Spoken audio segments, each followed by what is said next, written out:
Закрытие Кубка Амобайл по мини-футболу прошло в исключительной атмосфере большого и красочного праздника.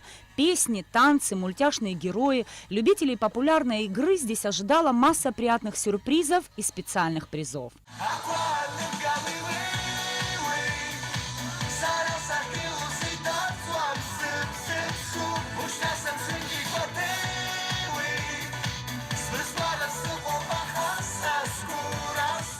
Любителей футбола, которые на протяжении 2 недель активно поддерживали свои команды, Амобайл, конечно же, не мог оставить без подарков.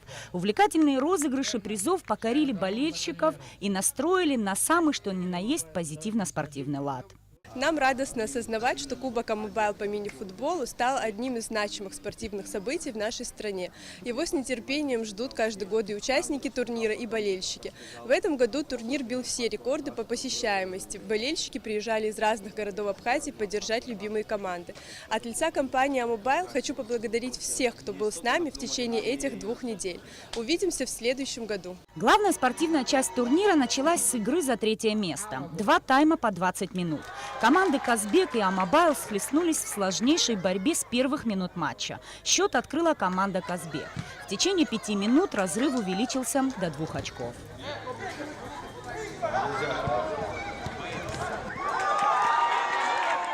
Амобайл сопротивлялся отчаянно, и спустя множество попыток контратака все же завершилась успехом. 1 гол, а за ним и второй. Первый реализовали со штрафной. В серьезной и упорной борьбе забили 2-й гол. Но расслабляться было рановато. Уже к завершению 2-го тайма игрокам команды Амобайл удалось не только сравнять счет, но и выйти вперед. Итог игры 3-2. Амобайл в турнире занял 3-е место.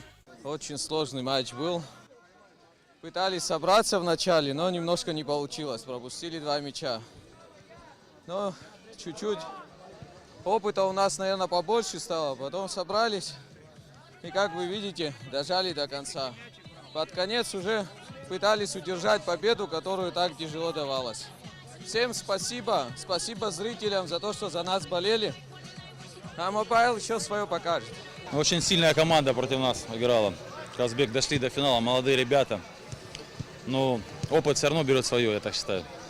За счет опыта только могли мы победить и забили этот победный мяч. Я надеюсь, что Амобайл будет проводить в дальнейшем эти соревнования. Очень приятно участвовать еще в составе организатора. Надеюсь, мы тоже показали какую-то небольшую красивую игру. Да, если зрителям это все понравилось, я думаю, что в дальнейшем мы также будем участвовать и также будем, надеюсь, побеждать. За лидирующие места боролись команда «Гулрыбши» и «Черноморэнерго». В первом тайме был забит всего 1 гол. Команды обменивались обоюдно острыми контратаками. Одна из таких контратак и привела к тому, что мяч оказался в воротах энергетиков. Второй раз «Черноморэнерго» пропустил гол уже во 2-м тайме. Противник не остался в долгу и забил ответный мяч. Гулрыбшцы стали набирать обороты и уже в конце матча увеличили счет еще на очко. Итог 3-1. Победителем турнира и обладателем золотого Кубка Амобайл стала команда «Гулрыбши». Отлично. Этим все сказано. Сами видели напряженно. Интересно. Вот какая игра была. Вот она. Тренировки. Настрой после наряда приехал. Желание играть, побеждать. Все закончилось, мы чемпионы. Надо настраивать на следующий турнир. 5-й Кубок Амобайл по мини-футболу собрал 32 команды из разных уголков Абхазии. Все они боролись за главный приз – Золотой Кубок Амобайл, который в этом году был представлен в совершенно новом дизайне. Еще одним новшеством турнира стало и то, что отныне этот кубок будет переходящим. Нисфаршба Саида Гухава, Абхазское телевидение.